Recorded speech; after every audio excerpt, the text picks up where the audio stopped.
সুপ্রিয় দর্শক, আসসালামু আলাইকুম। আপনারা দেখছেন মাহের কুকিং হাউস।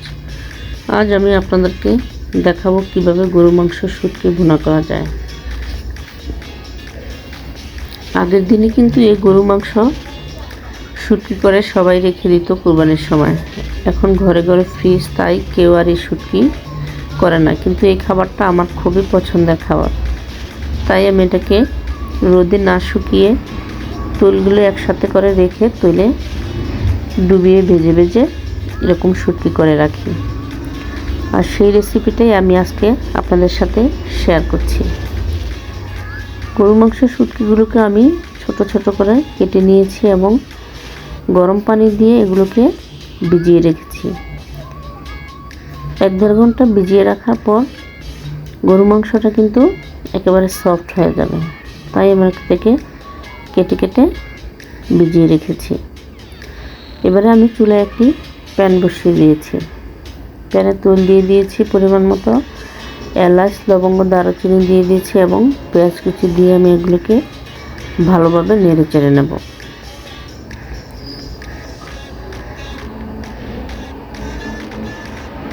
ভালোভাবে নেড়ে চেড়ে নেব যতক্ষণ পর্যন্ত না এটা পেঁয়াজটা বাদামি কালার হয়। পেঁয়াজটা বাদামি কালার হওয়ার আগ পর্যন্ত আমি পেঁয়াজটাকে নেড়ে চেড়ে নেব।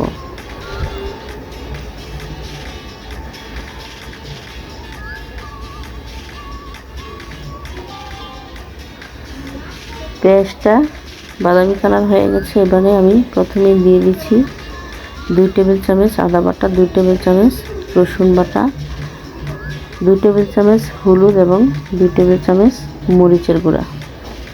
তারপর দিয়ে দিয়েছি আমি 1 টেবিল চামচ জিরার গুঁড়া। তারপর আমি দিয়ে দিয়েছি পরিমাণ মতো লবণ। আমি আরও অ্যাড করে দিয়েছি আমার হাতে তৈরি করা মাংসের মশলা। এই সব মশলা দিয়ে আমি ভালোভাবে কষিয়ে নিয়েছি এবং ভালোভাবে কষানো হয়ে গেলে আমি সেই ভিজিয়ে রাখা শুটকিগুলোকে এবং সেই শুটকিগুলোকে আমি পানি সহ ভিজিয়ে রেখেছিলাম সে পানি সহই ঢেলে দেব এবং ভালোভাবে কষিয়ে সেই পানিটাকে আমি শুকিয়ে নেব। এবারে আমি ঢাকনা দিয়ে একটু ঢেকে আস্তে আস্তে করে কষিয়ে নেব যাতে মাংসটাও ভালোভাবে সিদ্ধ হয়ে যায় এবং কিছুক্ষণ পর পর আমি ঢাকনাটা উল্টিয়ে দিয়ে নেড়ে চেড়ে দেব। এভাবে আমি ভালোভাবে মাংসটাকে কষিয়ে নেব।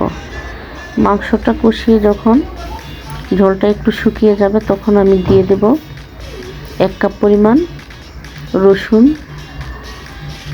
ছুলে রেখেছিলাম। তারপর এই গরু মাংসের শুটকি ভুনাতে আমার আলু খুবই পছন্দ, তাই আমি একটি আলুও কুচি করে দিয়েছি এবং দিয়ে দিয়েছি পরিমাণ মতো পেঁয়াজ কুচি।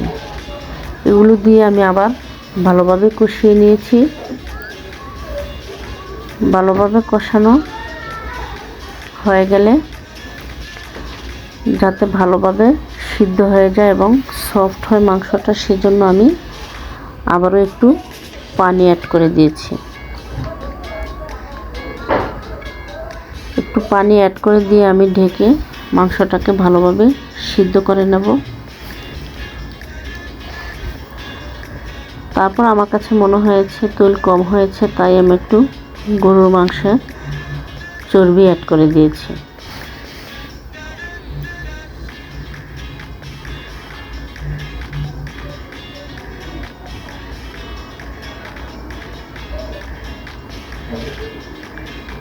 দেখেন মাংসের কালারটা কতটা সুন্দর হয়েছে।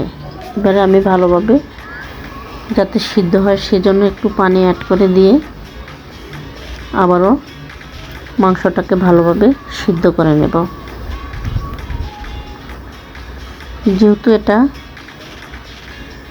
একেবারে ভেজে শুটকি করে রেখেছি, তাই একটু এটাকে ভালোভাবে সিদ্ধ করতে হবে। তৈরি হয়ে গেছে আমার গরুর মাংসের শুটকি ভুনা।